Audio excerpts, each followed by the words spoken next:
Alright, here we have a couple of quadratic equations that are in general form, the ax squared plus bx plus c. This is a great form to have your quadratic equations in if you want to solve them using the quadratic formula.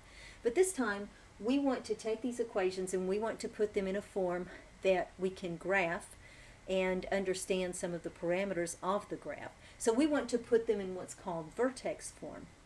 I'm going to have to complete the square in order to do that. So let's start with the first one. Y equals negative x squared plus 5x minus 8. Now you remember that to complete the square, the leading coefficient has to be a 1. So what we're going to do is divide or multiply every term by negative 1 to move that negative sign that's in front of the x squared. So with negative 1, I can multiply or divide. So I'm just going to multiply the entire equation by negative 1, and I get negative y equals positive x squared minus 5x plus 8. Alright, so my leading coefficient is 1 now. I'm going to move the 8 to the other side just to get him out of the way. So I'm going to subtract 8 from both sides. And then I have negative y minus 8 equals x squared minus 5x. Now remember that when we complete the square, we add a number to this side, and that same number is going to be added to the other side because we have an equality. You have to do the same thing to both sides. Alright, so I look at my middle term and I take half of my middle term and square it. So the number here is going to be 5/2 squared. And that's what I'm going to add over here. Well, 5/2 squared is 25/4. So I'm going to write 25/4 over here.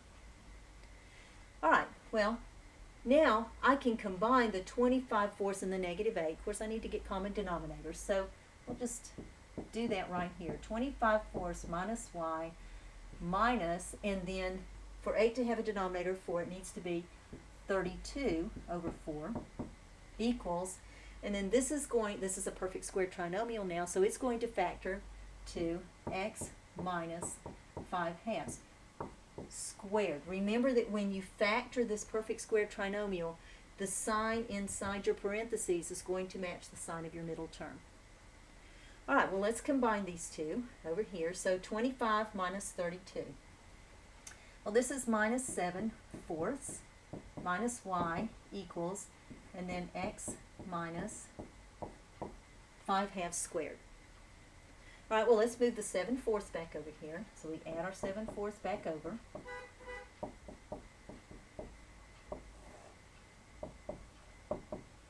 So we have negative y equals x minus 5/2 squared plus 7/4. And then all we need to do is move the negative 1 that's in front of the y. So I just, again, multiply the entire equation by negative 1. So I get y equals negative x minus 5/2 squared minus 7/4.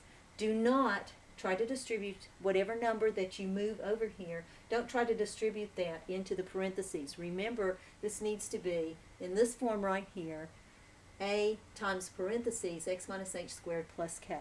You see, in this form now I can see hk. And for a parabola, for a quadratic, and we know that quadratics make pictures that look like this, those are parabolas, the hk is the vertex of my parabola. Here's hk, alright? hk, that's my vertex. So, in this case, my vertex is 5/2 negative 7/4. That's my vertex for this parabola. So if I were graphing this parabola, 5/2, that's 2.5.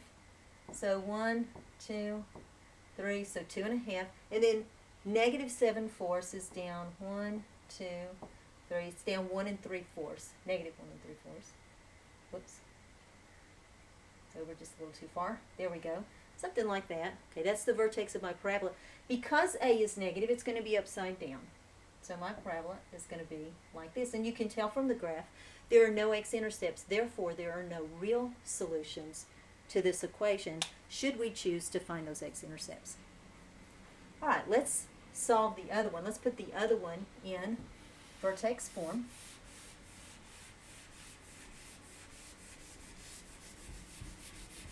Alright, so we're going to write it over here. Y equals 3x squared minus 9x minus 4.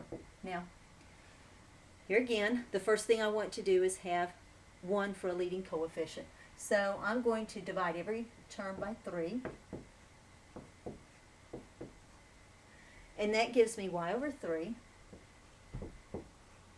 equals, these 3's cancel, so I get x squared minus 3x minus 4 thirds.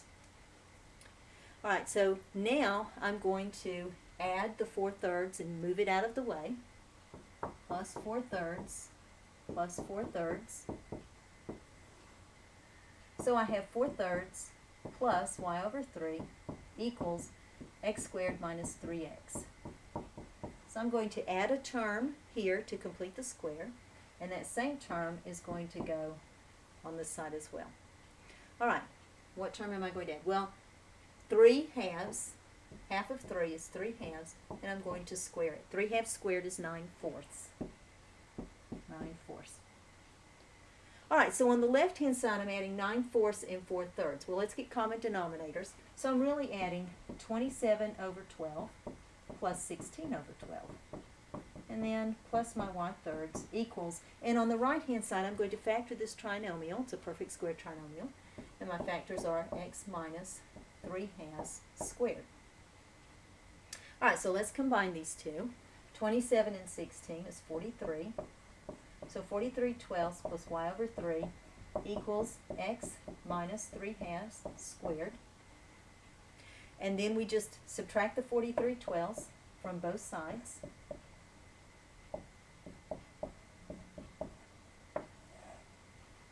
And we have y over 3 equals x minus 3 halves squared minus 43 over 12. And so all we need to do now is to move the 3. So we'll simply multiply the entire equation by 3. Alright, well that cancels the 3 over here. And then we get, we'll put our answer over here, and then we get 3 times x minus 3 halves squared minus, now the 3 and the 12 cancel and give me a 4 in the denominator, so minus 43 over 4. So now you can see that my vertex is 3 halves negative 43 over 4. You see, this has to say x minus, and this says x minus, and so the 3 halves is the h. But here I want plus k. Well, I have a plus negative 43 over 4. So k is really a negative. So this is my vertex. And if I try to graph this, it's going to be very similar to the last one, except that,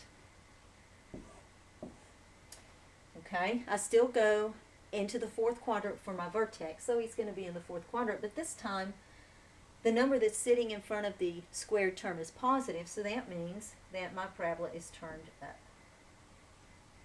Alright, so I have two x-intercepts here, and I also have a y-intercept. Now, don't forget that you can find your x and y-intercepts by replacing x with 0, and usually it's better to use the original equation when you're finding your y-intercepts. Just put 0 in for x.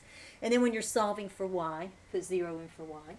And it's usually easier to get those intercepts here, the x-intercept, by using this equation.